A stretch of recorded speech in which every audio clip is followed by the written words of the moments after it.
In 1988, America would be shocked by a new album that completely changed the face of American culture.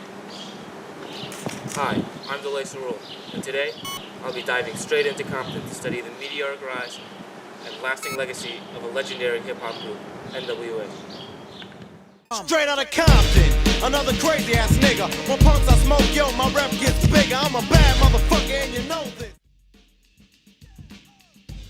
The year is 1986. Up-and-coming rapper Eric Light, better known by his stage name Eazy-E, is in the process of forming a new rap group assigned to his label, Ruthless Records. Wright was a high school dropout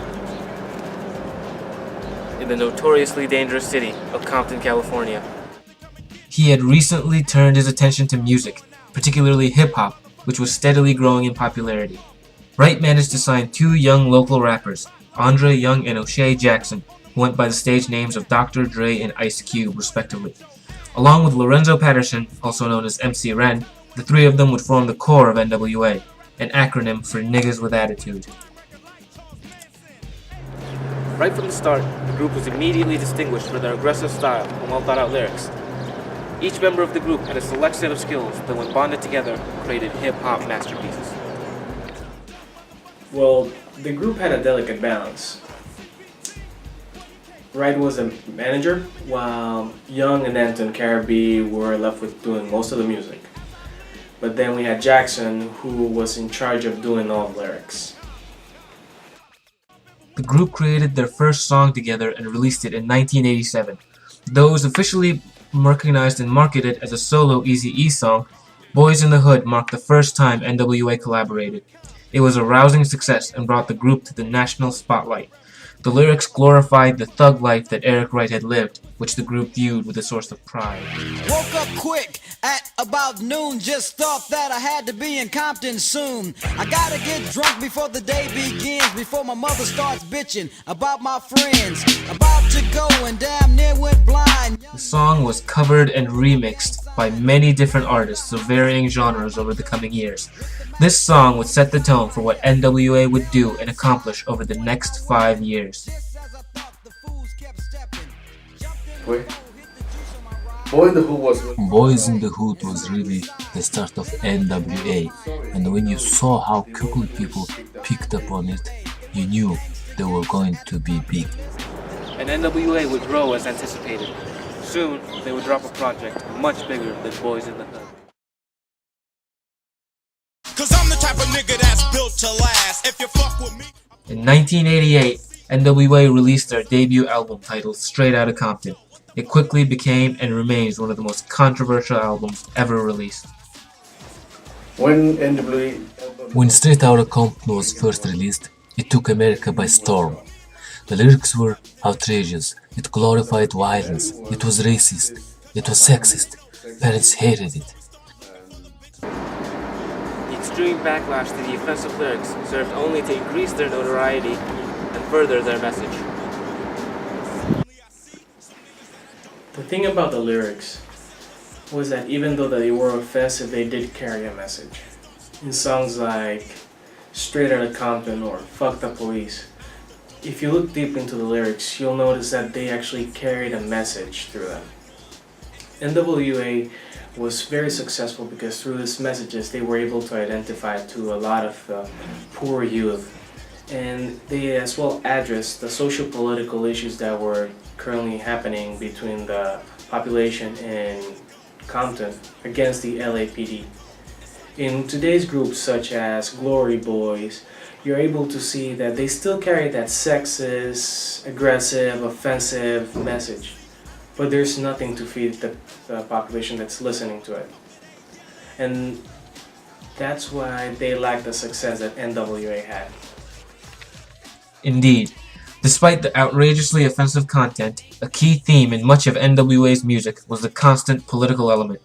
Polarizing songs such as Fuck the Police tackles issues such as police brutality, racial discrimination, and the neglect of poor black communities by the government. A lot of it seemed to go over people's heads. The FBI were so offended by that song that they refused to provide security should NWA ever go on tour. Hip-hop music go into rock and roll as well.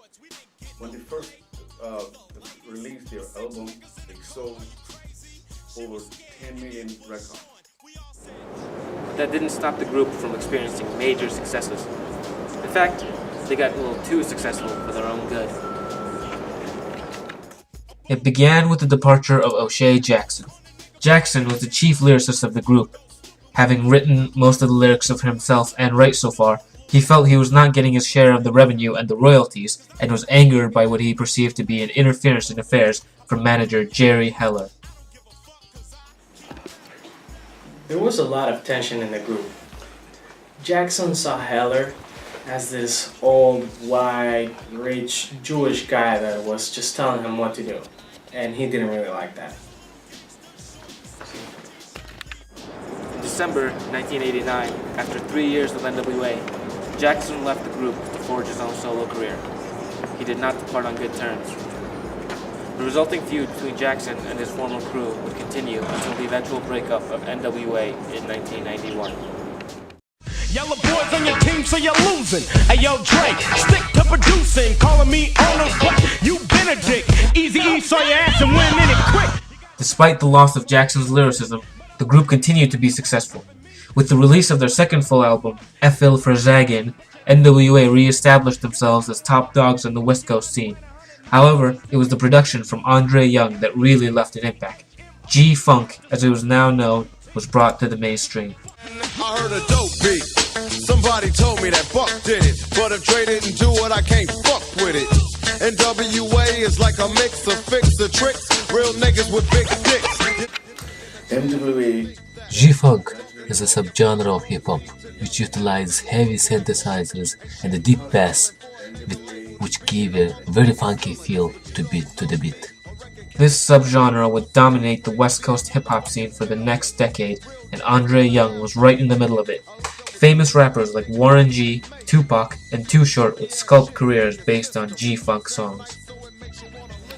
In terms of musical effects, the emergence of G-Funk was NWA's greatest influence in today's society.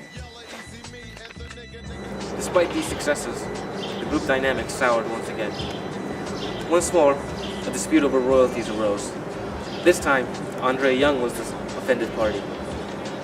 With two key figures having left in the past 2 years, NWA broke up for good.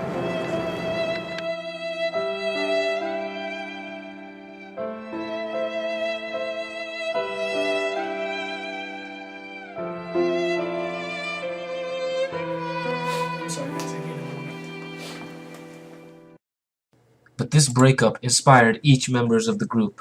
After splitting apart, the former members each created critically acclaimed solo works. Lorenzo Patterson's Kiss My Black Ass reached double platinum status. O'Shea Jackson went on to produce classic albums such as Death Certificate and The Predator, but would later transition into making children's movies. Eric Wright would focus more on the business side of music after the breakup and die of AIDS after fathering 7 children with 6 women. Young would release 2 of the best-received hip-hop albums of all time, The Chronic and 2001. However, the biggest contributions from former NWA members would not be the music they made, but the ones they found.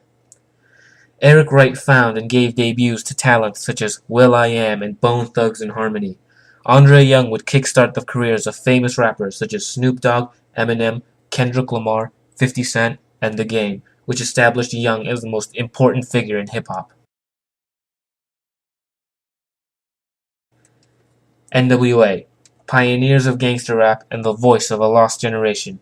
They are truly a significant American cultural artifact.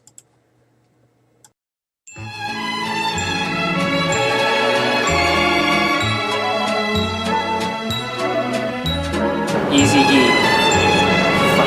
beautiful people, and you will know how A special skill set to contribute. that public open parliament. That's it. Once again, dispute over royalties. NWA still delivered that message to the people that were struggling through poverty at that time. Alright, so you said message way too many